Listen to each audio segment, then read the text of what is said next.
Welcome to the fourth video in the Secrets to Drawing video course brought to you by thevirtualinstructor.com. In this video, we're going to take a look at the next element of art, value.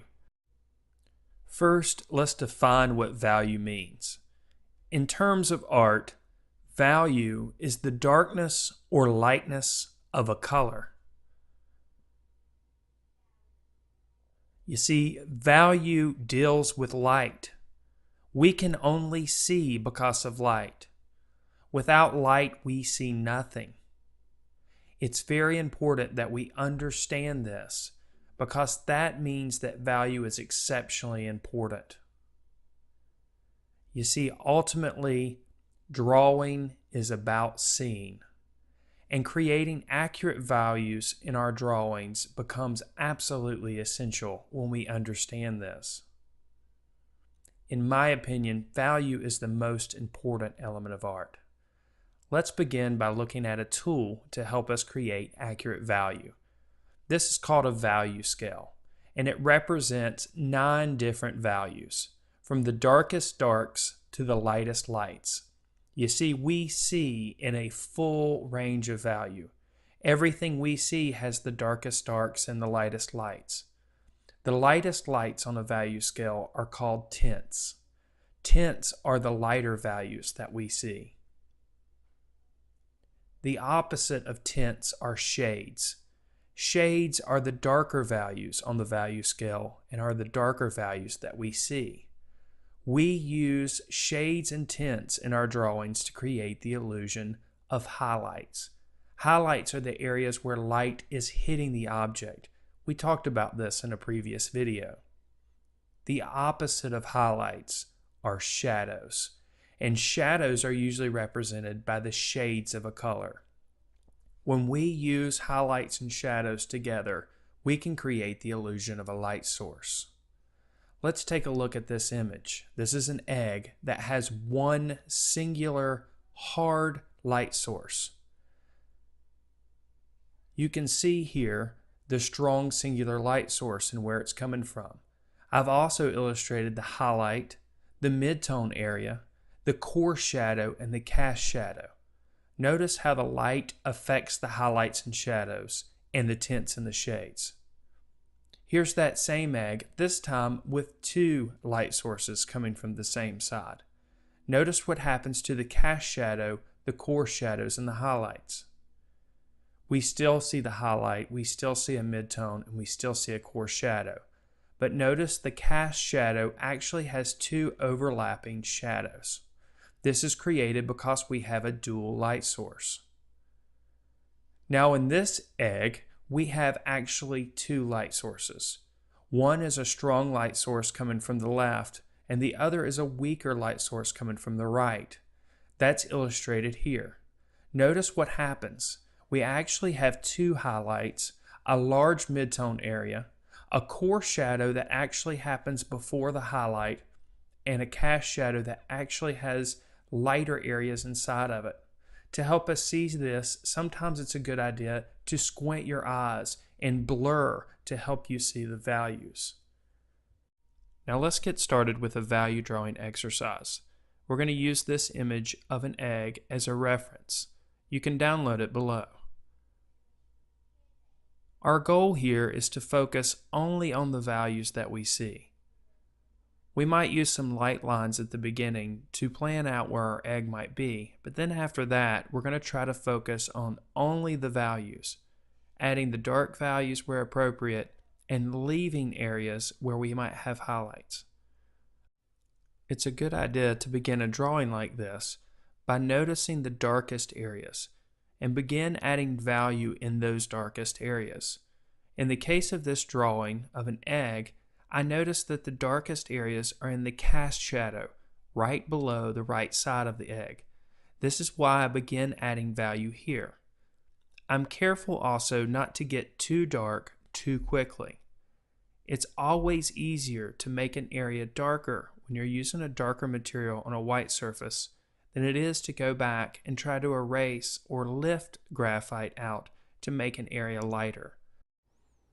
Since this exercise is about controlling the value that you put on your surface, I'm not going to be using any blending stumps or my finger to smear the graphite onto the surface.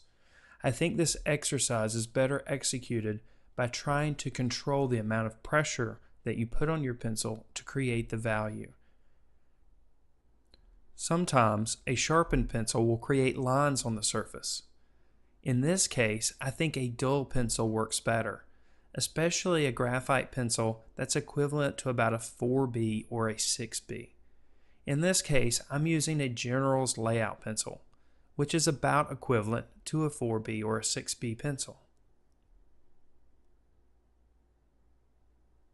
Don't forget, drawing is at least 50% observation. In this case, I'm looking at the values. I'm using my value scale, and I'm trying to match up the values that I see in my photo reference to the values on my value scale. Then I'm placing those values on my drawing. Pay special attention to subtle changes between darks and lights. The reason why this exercise is so good at getting you accustomed to noticing value is because eggs are white, and against a white background, all that's there for you to see are the values, and you really have to strain to distinguish the differences. It's just like exercising. Sometimes you have to strain in order to have that muscle growth. The same thing's true with this drawing exercise. This is a difficult drawing exercise. It's causing you to strain to see those values. And by doing this drawing exercise, you're getting stronger at observing those values and noticing those subtle changes that happen on any surface, not just this egg, but anything that you want to draw.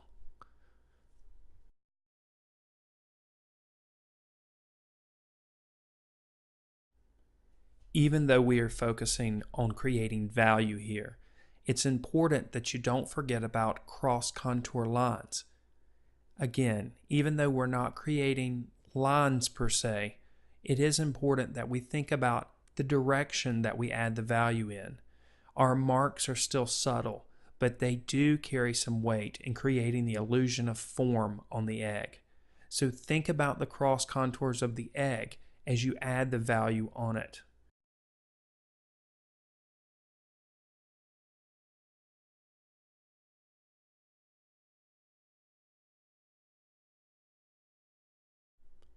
As you draw, pay special attention to contrast that happens.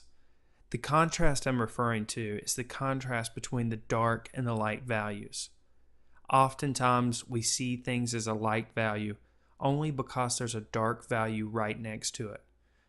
Pay special attention to the areas where this is happening on the egg. By doing this, you're going to create accurate value, accurate shadow, accurate highlights, and in the end, an accurate drawing of your egg.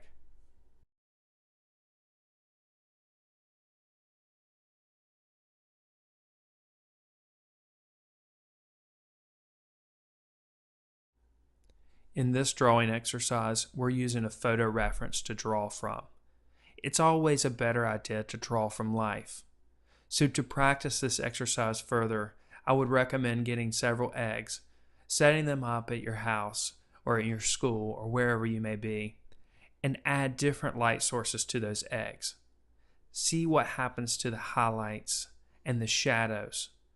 Experiment with different light sources in different positions and draw what you see.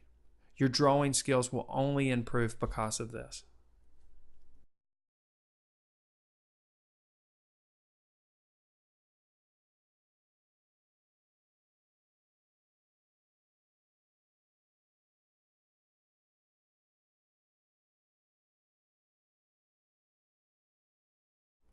Just like with any other drawing, it's important for us to develop the background. In this case, a lot of the contrast that happens between the values happens because of the background. That's why it's incredibly important that we include it in this drawing exercise.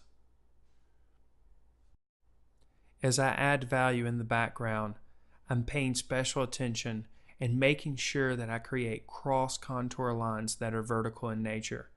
This will enhance the contrast between the cross-contour lines on the egg and the cross-contour lines in the background. Now I can go back and really push the values. I can really make the darker values darker and increase that contrast. Remember, we're shooting for a full range of value. We want every value on our 9-value value scale to be seen somewhere in our drawing. This is going to help create the realistic illusion that we're after in our drawings.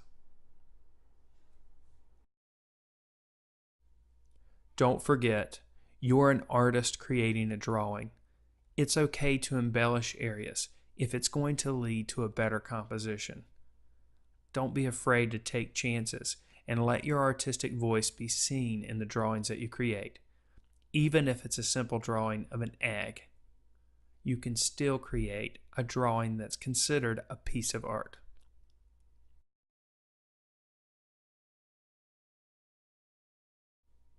So let's take a look at what we learned today. First, in terms of art, value is the darkness or lightness of a color. It's incredibly important. We learned that tints are the lighter values on a value scale. We also learned that shades are the darker values on a value scale. And most importantly, we learned by using tints and shades, we can create the illusion of a light source in our drawings. And I hope you've seen that creating a light source in our drawings is incredibly important, because after all, light is how we see. In the next video, we're going to take a look at the next element of art, space, and how to create that illusion in our drawings.